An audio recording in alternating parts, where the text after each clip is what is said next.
FAERLS Farming Smart Channel, a channel dedicated to empowering farmers with valuable knowledge, innovation, and resources to improve their livelihoods.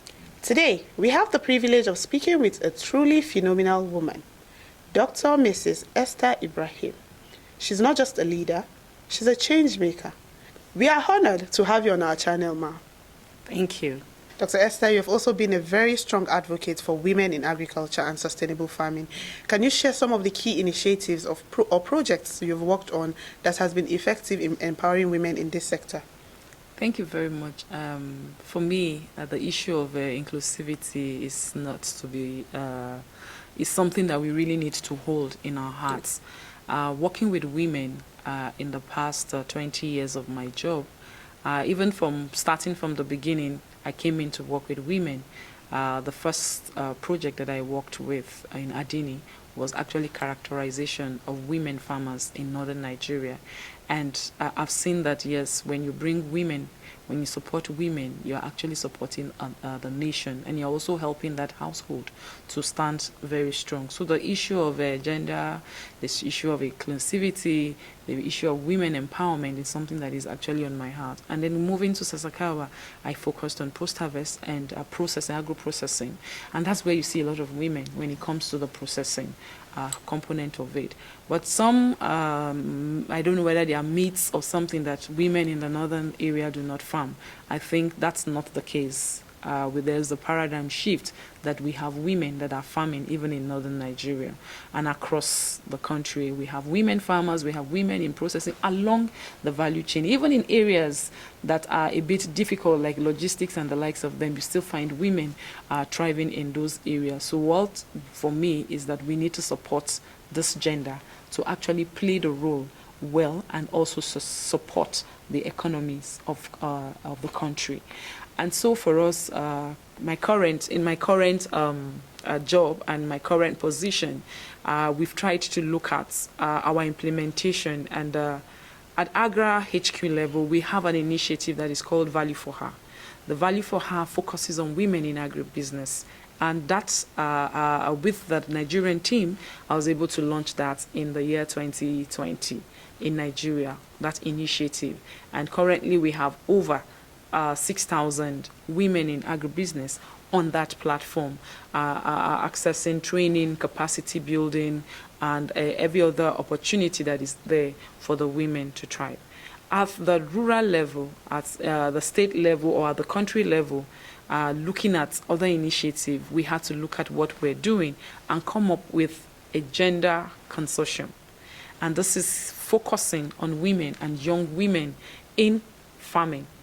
Okay, so we've been able to work with about 50,000 women farmers in both Kaduna and Niger State, supporting them, looking like having a baseline, checking the needs assessment, and we know, access to productive resources is actually an issue when it comes to women compared to men.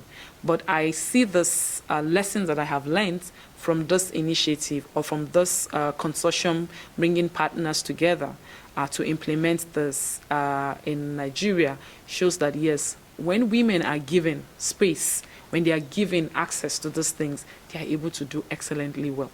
What cut off for me was the loan recovery. In Kaduna State, we had 100% loan recovery from women farmers that were given inputs by one of our partners, Value Safe. And in Niger, it was 98%. So that means women pay loan. When you give them the support that is needed, they are able to do wonderfully well.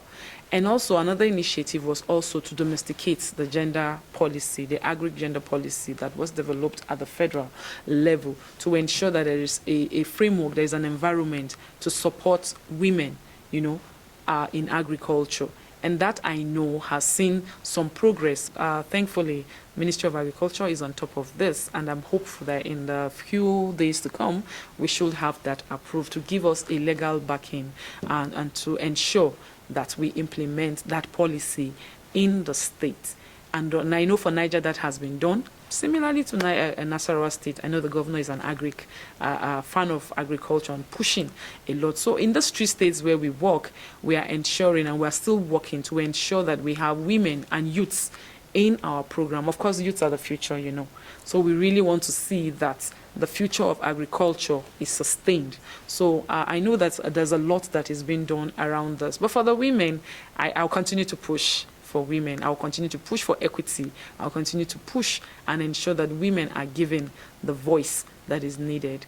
For those watching, whether they are farmers or simply passionate about agriculture, what should they be paying attention to?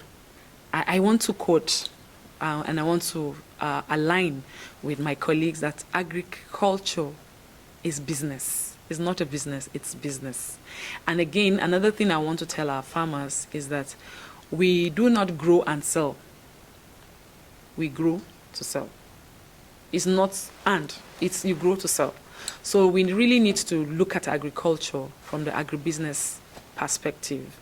And again, I know that there's a lot of intervention towards the farmers. I call on the farmers too to reciprocate. Whatever intervention comes, it's not just for play. We just want to ensure we build the resilience of our farmers to be able to do what they are doing better and in a more profitable way. And in all, as we grow food, let's ensure we keep the environment intact so that we have a place to stay and continue to produce food. Thank you for gracing our channel today, Ma. Thank you, Zahra. And our viewers, we want to encourage you to please go to this channel and click. It's not just for this presentation. There's a lot of learning that is happening through this channel. And we can reach farmers anywhere across the globe. So this is an opportunity for you to take advantage of this particular initiative under the Agra Kaduna Consortium and NERLS partnership to get knowledge on extension, on how to farm smart and how to get better yield from the improved practices that will be turning out on this channel. And to our viewers, don't forget to like and subscribe to the NERLS Farming Smart channel today. Hit the notification bell so you never miss out on an update. As we don't just farm, we farm smartly. See you same time next week.